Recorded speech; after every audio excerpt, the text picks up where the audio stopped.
the equation of the line where the y-intercept isn't marked exactly. And so we're going to go back like we did those first ones and have to use one of our ordered pairs. Again, y equals mx plus b, m being the slope. So my first point is at -4, 3. My second point is at 1, 6. So finding my slope, the y minus the y, 6 minus 3, and then the x minus the x, 1 minus -4. 6 minus 3 is 3, 1 minus a -4, I change it to adding, so 5. So I check. 1, 2, 3, 1, 2, 3, 4, 5, up 3 and over 5. So I know y equals mx plus b.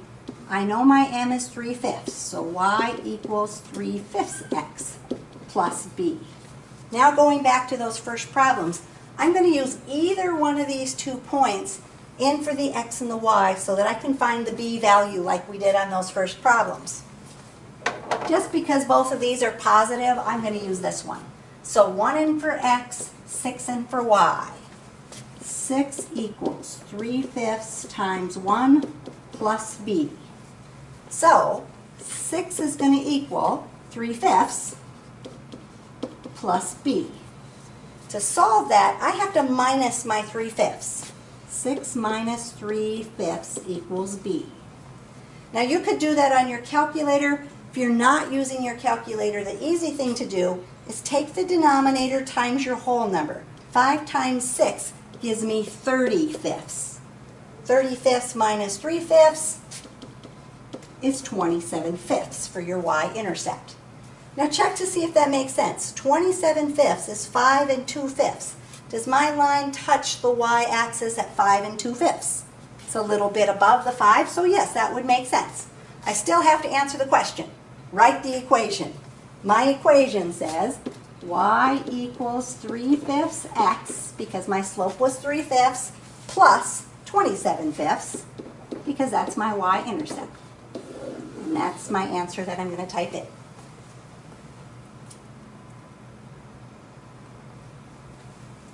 Now sometimes they don't give you the graph, and that's why I always have you do the formula for slope, because yeah, we know if we have the graph, we could have just counted the slope instead of using the formula, but sometimes they're not going to give you the graph and you have to use the formula.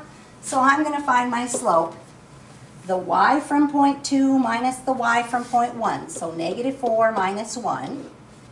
The x value from point 2 minus the x value from point 1, so 2 minus -4. So I'm going to get -5. This is going to be 2 plus 4, so 6. So y is going to equal -5, 6, x plus some number b that we have to find. Again, doesn't matter which one of those 2 points you use. I'm going to go ahead and just use the first one. So x is going to be -4, y is going to be 1. So 1 is going to equal -5, 6 times -4 plus some number b. Working with fractions, think of this as being over 1, I can reduce. So this is going to be -2 and this is going to be 3. Negative times a negative is a positive, so that's going to be 10/3. Or use your calculator. -5, 6 times -4 should give you positive 10/3. So 1 is equal to 10/3 plus b. In order to solve that, I've got to move this to the other side. So I've got to subtract my 10/3. 1 minus 10/3. Again, I have to have a common denominator, so if I just take that whole number times my 3, 3/3 is equal to 1. 3/3 minus 10/3 is -7/3 for my y-intercept, my b value. So now I have to write the equation of my line.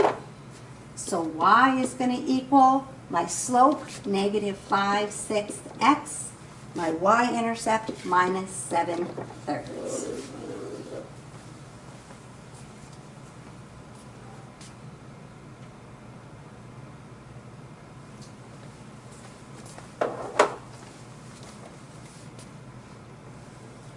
Number 9, write the equation of my line. So, y equals mx plus b. I'm going to find my slope first, my points. This point here is at 2, 6. This point here is at 5, 2. So 2 minus 6 over 5 minus 2. 2 minus 6 would be negative 4. 5 minus 2 would be 3. I went 1, 2, 3, 4 down, and 1, 2, 3 over. Yep, that looks good. So y equals negative 4/3 x plus some number b we have to find. We still have to find that y-intercept. We can see it's up here above the 8, but what is it exactly? We'll find out. Doesn't matter again which point you want to use. I'm just going to use the top one. So I'm going to put 2 in for x and 6 in for y. So 6 is going to equal negative 4/3 times 2 plus some number b. Now here this is 2 over 1. I can't cancel, so I'm going to have negative 8 over 3.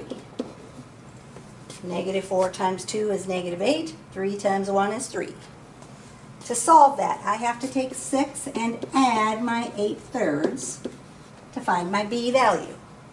Again, I'm going to take the 3 times the 6. 3 times 6 would give me 18/3.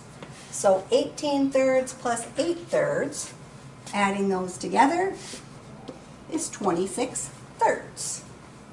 So my b value is 26/3. I still need to write my equation. So y is going to equal negative 4/3 x plus my 26/3. If I check that out, 26/3, 3 goes into 26 8 times. I've got 2 left over, so this is 8 2/3. If I check, does that look like where it crosses my line? Sure does. Looks pretty close to 26/3 up there. So again, they do this so that when you get to the assessment, they don't have to ask you the 2 previous kind of things. If you can do this one, then they know, oh, you can probably do those 2 other ones because they led right into each other. 10, 11, and 12. These ones are pretty easy to do.